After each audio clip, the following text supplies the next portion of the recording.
Hello everyone, welcome to our channel Saraswati study rank.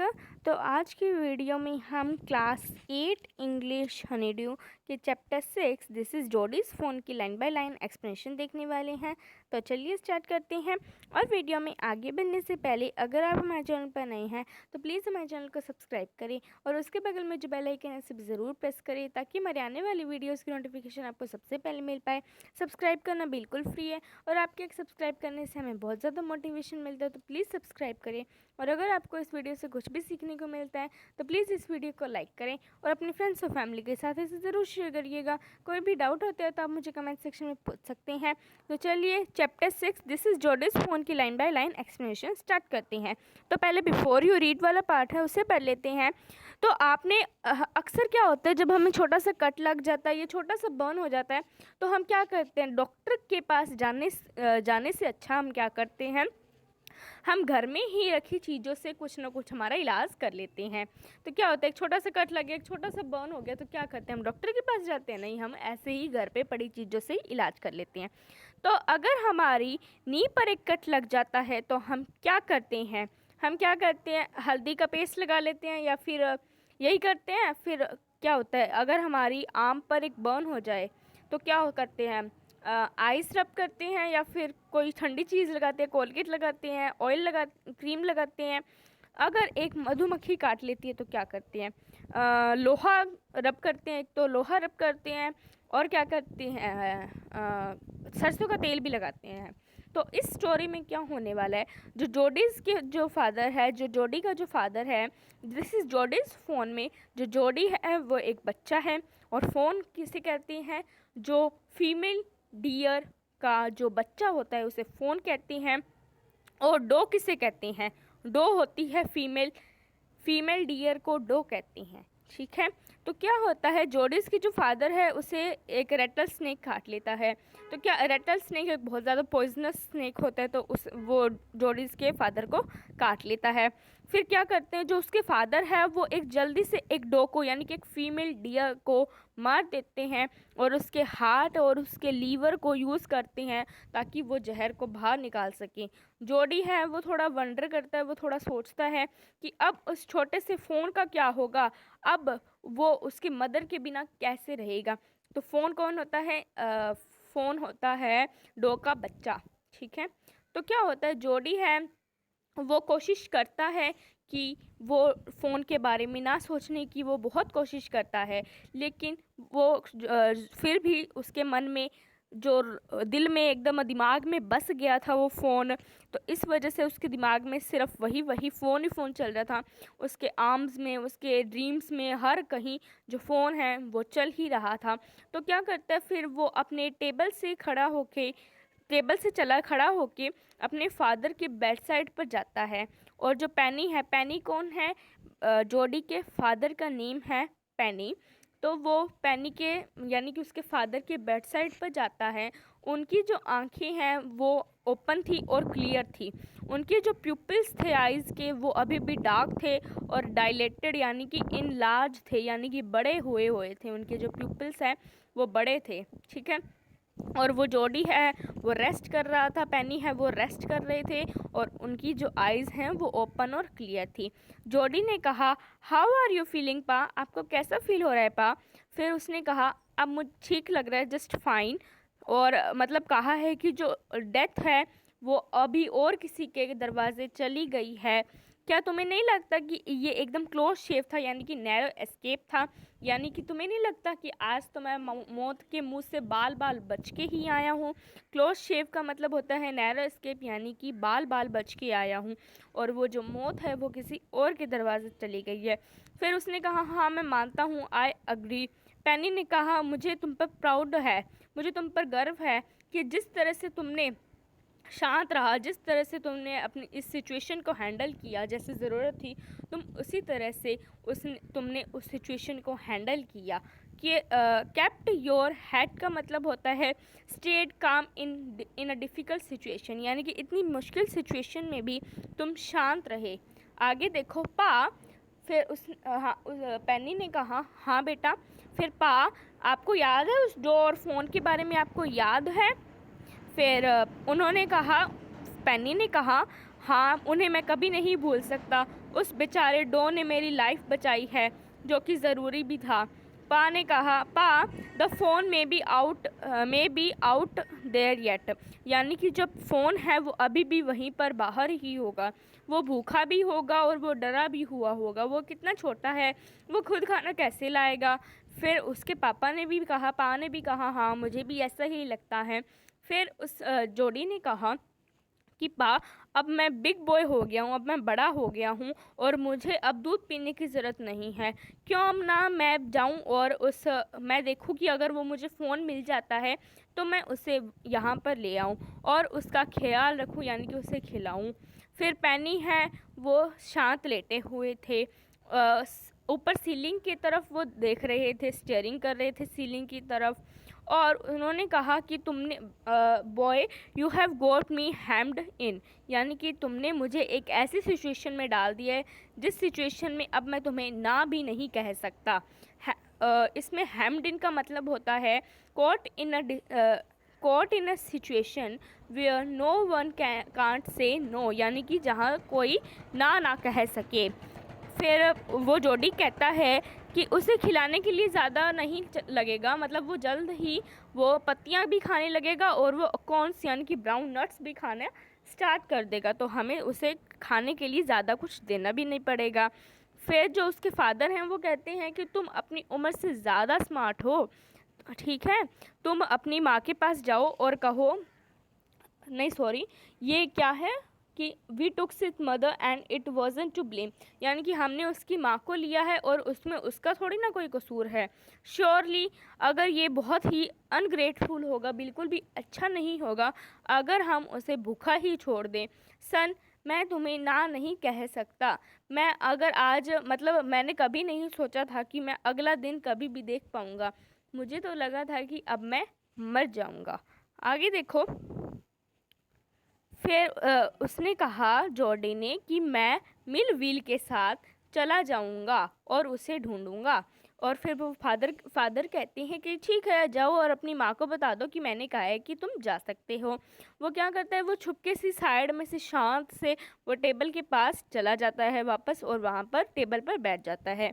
उसकी जो mother है वो सबके लिए कॉफ़ी है वो डाल रही थी और उसने कहा, अपनी मम्मा से कहा कि माँ, पा ने कहा है कि मैं उस फ़ोन को लेकर आ सकता हूँ, उस फ़ोन को ढूंढने जा सकता हूँ। फिर जो उसकी मदर है वो क्या कर रही थी, कॉफ़ी का जो पॉट है वो सबके लिए कॉफ़ी पोर कर रही थी ना, तो जैसे ही जोडी ने कहा कि मैं उस फ़ोन को मतलब लेने जा सकता हूँ, तो जो कॉफ़ी मग है वो उसका बीच में हवा में ही रह गया। उसने कहा, क्या फ़ोन, कौन सा फ़ोन? तो फिर उसने कहा कि फ़ोन जिसका जो उस डो का हमने मतलब जिस डो को हमने मारा था उसका फ़ोन।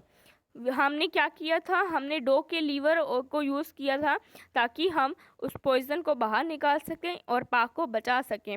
उसने कहा कि मतलब उसने कहा, फिर उसकी मदर ने कहा कि वेल फॉर प्रिटी सेक, यानी कि बहुत अफसोस की बात है। प्रिटी सेक का मतलब होता है अफसोस की बात है बहुत। तो पा ने कहा है कि ये बिल्कुल भी अच्छा नहीं होगा अगर हम उसे भूखा ही छोड़ दें। और फिर जो उसके फादर के जो इलाज कर रहे थे ना डॉक्टर विल्सन, विल्सन ने भी कहा कि ये सही कह रहा है मैम, इस दुनिया में कुछ भी फ्री का नहीं आता है, कुछ भी फ्री का नहीं आता है। और जो बॉय है और उसके जो फादर हैं वो सही कह रही हैं, इस दुनिया में कुछ भी चीज़ है वो फ्री का नहीं आता है। और मिल व्हील ने भी कहा कि वो मेरे साथ जा सकता है और मैं उसके ढूंढने में मदद भी करूँगा। तो फिर आगे क्या होता है, वो मतलब कुछ भी ना कहते हुए, मतलब वो हेल्पलेसली वो कॉफ़ी पॉट जो उसका हवा में ही रह गया था, अब उसने नीचे रख दिया। वेल अगर वेल ठीक है, लेकिन अगर तुम उसे अपना मिल्क दोगे तो ठीक है, क्योंकि हमारे पास उसे खिलाने के लिए और कुछ नहीं है। तो तुम जो दूध पीते हो, तुम्हारा दूध ही तुम्हें उस फ़ोन को देना होगा। मिल विल ने कहा, ठीक है बॉय, तुम आ जाओ, हम चलते हैं, राइडिंग पर चलते हैं, यानी कि हॉर्स पर जाएंगे। तो हॉर्स की क्या होती है, राइडिंग ही तो होती है। फिर जो माँ बैक्स्टर है, यानी कि उसकी जो मम्मा है, उसने चिंता में आकर पूछा कि तुम्हें ज़्यादा टाइम तो नहीं लग जाएगा? फिर जॉडी ने कहा कि मैं डिनर से पहले ज़रूर आ जाऊँगा।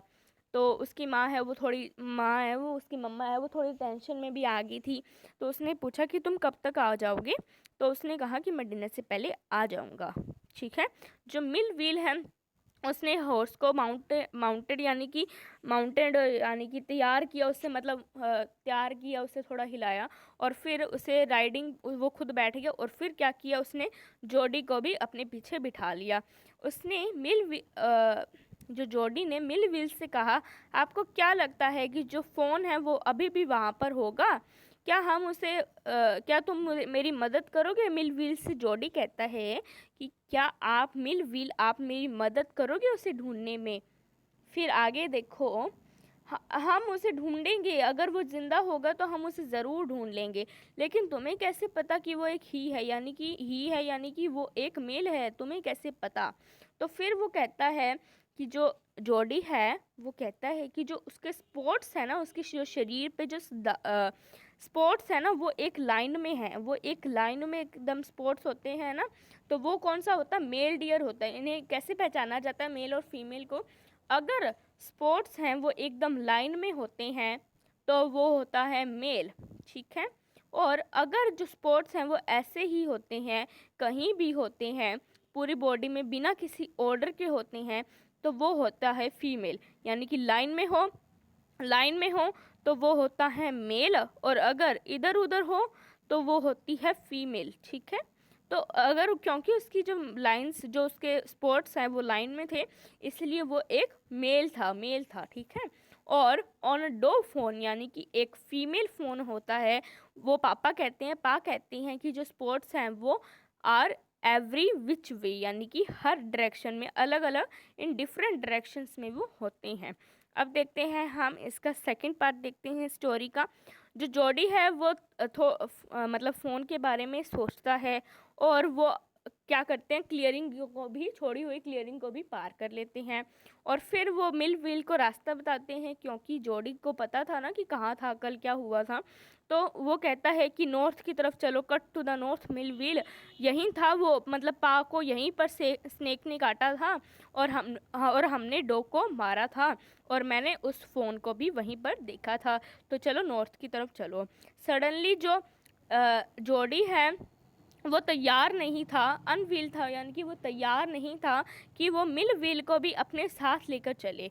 अगर फ़ोन है वो मरा हुआ और अगर वो उसे वहाँ पर नहीं मिला तो वो बहुत ही ज़्यादा दुख की बात होगी, और मैं नहीं चाहता कि वो मेरा जो दुख है, वो मेरी जो उदासी है, वो मिल व्हील देखे। और अगर वो जो फ़ोन है वो वहाँ पर होगा तो हमारी जो मुलाकात होगी वो बहुत ही ज़्यादा प्यारी होगी, और मैं चाहता हूँ कि वो जो मिल व्हील है वो मेरी खुशियों को, मतलब मैं उनके साथ नहीं बांटना चाहता। मैं चाहता हूँ कि जो फ़ोन है और वो हम दोनों ही मिले, मतलब वो खुशियाँ नहीं बांटना चाहता था मिल व्हील के साथ। तो इसी तरह से उसके मन में जो थॉट्स हैं वो चल रही थी। आगे क्या हुआ? उसने कहा कि अभी ये ज़्यादा दूर नहीं है, it is not far now, मतलब ये ज़्यादा दूर नहीं है। और जो स्क्रब्स हैं यानी कि अब जो झाड़ियाँ हैं वो भी बहुत ज़्यादा मोटी है, मतलब बहुत ज़्यादा गहरी है, और वो हॉर्स है वो नहीं चल पाएगा उनमें। मैं पैदल चला जाऊँगा, अब ये इतना ही दूर है डिस्टेंस कि मैं पैरों से पार कर सकता हूँ। फिर मिल व्हील कहते हैं, लेकिन मुझे तुम्हारे लिए डर लग रहा है। मान लो अगर तुम गुम गए या फिर उसी स्नेक ने तुम्हें भी काट लिया तो? फिर जॉडी कहता है, नहीं, मैं ध्यान रखूँगा, मैं अपना ख्याल रखूँगा, और हो सकता है कि मुझे थोड़ा टाइम भी लग जाए उस फ़ोन को ढूंढने के लिए। अगर वो इधर उधर हुआ तो हो सकता है कि मुझे उसे ढूंढने में टाइम भी लग जाए, तो अच्छा होगा कि आप मुझे यहीं पर छोड़ दें। फिर जो मिल व्हील कहते हैं, ठीक है, लेकिन तुम अपना ख्याल रखना, और तुम्हें पता है ना कि ये नॉर्थ है, ये ईस्ट है, वो ऐसे डायरेक्शन बताने लग जाते हैं। फिर वो हाँ कहता है कि जॉडी भी कहता है हाँ यहाँ ईस्ट है, ये वेस्ट है, ये भी कहता है। और फिर कहते हैं कि ये जो टॉल पाइन ट्री है ना, ये पाइन ट्री है वो बहुत ज़्यादा बड़ा होता है, वो एक फॉरेस्ट में सबसे बड़ा ट्री होता है ना, बहुत बड़ा ट्री होता है पाइन ट्री।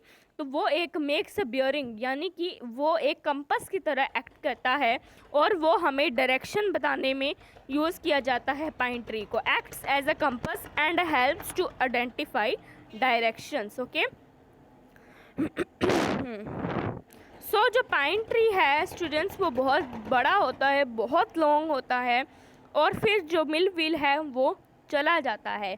वो वेट करता है जोड़ी की जो घोड़े के जो चलने की आवाज़ होती है ना उसके पैरों की, वो भी ख़त्म हो जाए। इसका मतलब होगा कि जो मिल व्हील हैं वो सच में जा चुके हैं और वो लंबे डिस्टेंस पे है। तो फिर क्या होता है, वो जो जोड़ी है वो भी जाता है और जो झाड़ियाँ हैं वो अभी भी वहीं पर थी और एकदम मतलब सब शांति थी, एकदम शांति थी। ओके, जो झाड़ियाँ हैं वो बिल्कुल भी नहीं हिल रही थी। जब वो चल रहा था ना तब वो जो ट्विग्स यानी कि झाड़ियों को जो साइड करता जा रहा था, उस साइलेंस में सिर्फ वही आवाज़ सुनाई दे रही थी। वो एकदम एक थोड़ी देर के लिए तो वो शॉक हो गया कि मैं सही डायरेक्शन में तो जा रहा हूँ ना। मतलब जो झाड़ियाँ वो इतनी ज़्यादा गहरी थी कि वो एक टाइम पर सोचने लग गया जाते ही एक सेकंड के लिए कि क्या मैं सच में सही डायरेक्शन में जा रहा हूँ। फिर देखो, फिर एक बजार्ड कौन होता है? बजार्ड एक बहुत बड़ा बर्ड होता है, एकदम वल्चर की तरह ही, जो कि फ्लैश खाता है और डेड एनिमल्स को पड़े हुए उनकी बॉडीज को वो खाते हैं बजार्ड। ओके, तो जो बजार्ड है वो उसके सामने से एकदम उड़ के गए और अपने पंखों को फैलाते हुए वो हवा में उड़ गया, यानी कि उसके मुंह के एकदम सामने से आया, ये यहाँ पर ऐसे खड़ा था तो उसके सामने से ऐसे उड़ के वो चले गया हवा में बजार्ड। आगे देखो वो क्या हुआ, वो ओक्स को क्लियर करते हुए, झाड़ियों को क्लियर करते हुए उसने देखा कि जो बजार्ड्स हैं, सारी जो बजार्ड हैं वो एक सर्कल में बैठी हुई हैं और उस जो डॉग का जो एक फ्लैश है उसे खा रही है, वो डेड बॉडी को खा रहे हैं जो बजार्ड है। उन्होंने क्या किया, बजार्ड ने जो उनकी जो लॉन्ग अजीब सी नेक होती है, उनकी नेक क्या होता है, ऐसे तो मुंह होता है और एक अजीब सी पतली सी नेक होती है और नीचे उनकी बॉडी होता है। तो उनका जो बॉडी है, उनकी जो नेक है वो बहुत ही ज़्यादा अजीब सी होती है, ठीक है। और उन्होंने अपनी अजीब सी नस को मोड़ा और टर्न करके वो देखने लग गए जोड़ी की तरफ और उसकी तरफ देखकर वो अजीब अजीब से साउंड प्रोड्यूस करने लग गए, हिसिंग साउंड प्रोड्यूस करने लग गए। वो फिर जोड़ी ने क्या किया, उसके हाथ में एक डंडा था एक लकड़ी का, उसकी तरफ मतलब बजार्ड की तरफ उसने मारा और वो जल्दी से उड़कर एक पास वाले ट्री के में जाकर बैठ गए। नियर एडजेसेंट का मतलब होता है नियर। ओके, एक पास वाले पेड़ पर जाके जो सारे बजार्ड हैं वो उड़कर बैठ गए। और जो क्या था, जो रेत थी ना उसमें क्या क्या प्रिंट्स दिख रहे थे, एक लार्ज कैट प्रिंट्स दिख रहे थे, but the big cat killed Flash. Okay, लेकिन क्या था, जो मिट्टी पर क्या दिख रहे थे, रेत पर दिख रहे थे बड़े बड़े कैट के प्रिंट्स। और जो उस बड़ी कैट ने क्या किया था, उस फ्लैश को ही किल किया था और डॉग को, मतलब डॉग का जो फ्लैश है वो खा रहे थे और ये जो बर्ड्स हैं उनके लिए छोड़कर वो बिल्ली चली गई थी। उसने क्या किया, ही पार्टेड द ग्रास, यानी कि जोडी ने उन ग्रास को साइड किया उस प्लेस पर जहाँ पर उसने फ़ोन को देखा था लास्ट टाइम। और ये पॉसिबल नहीं हो रहा था कि ये जो फ़ोन है वो यहीं पर कल ही था, क्योंकि क्या था, जो फ़ोन है वो वहाँ पर नहीं था। और उसने क्या किया, सारी क्लियरिंग को भी देखा, लेकिन देयर वॉज नो साउंड, ना कोई साउंड था वहाँ पर, ना कोई आवाज़ आ रही थी, ना कोई साइन था। क्योंकि क्या था, कल रात जो बरसात हुई थी ना उससे जो फ़ोन के पैरों के निशान भी नहीं थे। कल उसने जहाँ पर फ़ोन को देखा था वो फ़ोन भी वहाँ पर नहीं था। और जो बजार्ड हैं वो भी अपने पंखों को हिला रहे थे बार बार और वो बहुत ज़्यादा इम्पेशेंट हो रहे थे कि ये जल्दी से जो लड़का है ये जाए और हम फिर से अपना खाना है वो खा पाएँ, उस फ्लैश को हम फिर से खा पाएँ। उसने क्या किया, वो जो जोडी है वो फिर से वहीं पर गया जहाँ पर जो फ़ोन है वो वहाँ पर था, लेकिन अगर फिर भी उसे वहाँ पर नहीं मिला। वो कोशिश कर रहा था कि जो रेत है उस पर उसके पैरों के निशान मिल जाएं, लेकिन उसे नहीं मिल रहे थे, क्योंकि जो कल रात की जो बरसात थी उससे सारे जो रास्ते हैं वो मतलब क्लियर हो गए थे और सिर्फ कैट और बजार्ड के ही निशान उस रेत में दिख रहे थे, बाकी सारे जो निशान हैं वो मिट गए थे। तो ये था आपका फर्स्ट और सेकंड पार्ट हमने देख लिया है।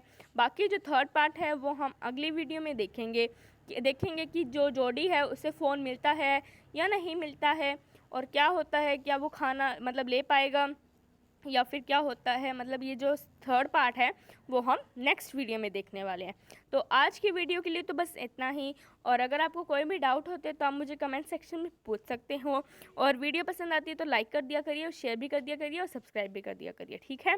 तो मैं मिलती हूँ आपसे इसकी नेक्स्ट वीडियो में, तब तक के लिए bye guys, lots of love.